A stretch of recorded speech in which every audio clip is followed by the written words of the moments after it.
Dinala sa NBI ang mga kapwa-akusado ni dating Senador Bong Revilla na sina dating Bulacan 1st District Assistant Engineers Bryce Hernandez at JP Mendoza matapos damputin sa Senado.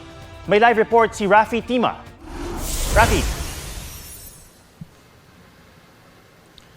Atom, sumailalim na nga sa booking procedure itong si dating DPWH Engineer Bryce Hernandez at si Engineer JP Mendoza. Kani-kanina lang ay sumailalim na rin sila sa medical check-up dito sa Medical Legal Office dito rin sa NBI headquarters dito sa Pasay. Kanina nga ay kinuha sila ng NBI sa Senado kung saan sila nakakustodiya.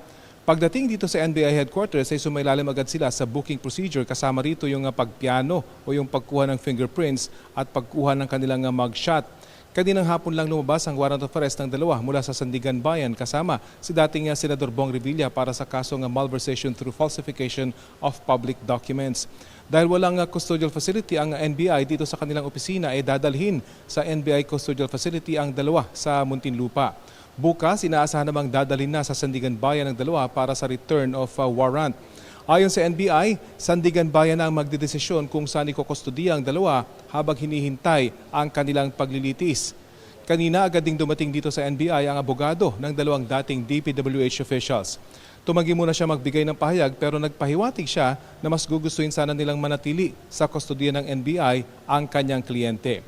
Ang dalawa namang kapwa-akusado ni Hernandez na sina Engineer RJ Dumasig at Accountant Juanito Mendoza ay isinasailalim na rin sa booking procedure sa NBI NCR office. Ayon sa NBI Atom, anumang oras ay dadalhin na sa NBI custodial facility sa Muntinlupa ang dalawang akusado kapag natapos na yung kanilang booking procedure. Yan ang latest mula dito sa NBI headquarters sa Pasay. Atom? Maraming salamat, Rafi Tima.